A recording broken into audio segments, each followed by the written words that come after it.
تو جہاں تک بات رہی کہ یہ آئیڈیا ہمیں کیسے آیا، اس کے لیے میری مما لائک جب سوشل میڈیا پر دیکھتی تھیں کہ ہاں انہوں نے بھی اسٹال لگایا، ان لیڈیز نے بھی اسٹال لگایا، تو وہ کافی زیادہ خوش ہوتی تھی. ایک بار ایسے ہی میں اور مما بیٹھے ہوئے، میں اپنی جاب کرتی تھی، تو مما نے مجھے بولا میشا ہم لوگ بھی اپنا اسٹال لگا لیتے ہیں. میں نے کہا مما جیسے آپ کو. تو پھر مما نے مجھے کہا کہ آپ جاب چھوڑ دو تو ہم دونوں مل کر اسٹال کو کنٹینیو کرتے ہیں. پھر میں نے جاب چھوڑی، پھر ہم اسٹال بھی تو پائے.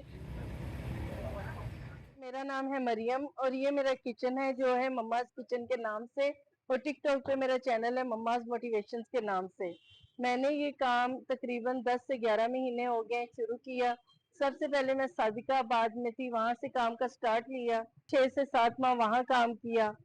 اس کے بعد پھر سامنے شان مال کے سامنے آگے، اور اب ہم ہیں تہذیب بیکرز کے سامنے. یہ کام کیوں شروع کیا؟ ظاہری بات ہے انسان حالات اور مجبوریوں کی وجہ سے ہی کام کرتا ہے. میرے پہ بھی کچھ ایسے پریشانیاں آ گئی تھی، تو میں نے سوچا کہ جاب کرنے سے بہتر ہے کیوں نہ اپنا بزنس کیا جائے، چھوٹا ہی صحیح لیکن کیوں نہ اپنا کیا جائے. جب میں نے اس کام کا آغاز لیا تھا تو میرے بچے بھی راضی نہیں تھے، میرے بھائی بھی راضی نہیں تھے، لیکن الحمدللہ اب میرے بچے میرے ساتھ ہیں، مجھے فل سپورٹ کر رہے ہیں.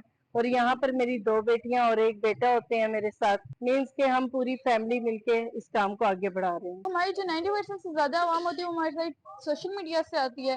باقی کوئی ہم کہہ سکتے ہیں کہ 1000 میں سے ایک بندہ ایسا بھی نکل آتا ہے جو تھوڑا روڈ ہو جاتا ہے، تو اس کے ساتھ بھی ڈیل کرنا ہوتا ہے. Because we are in a market, we have to deal with every kind of person.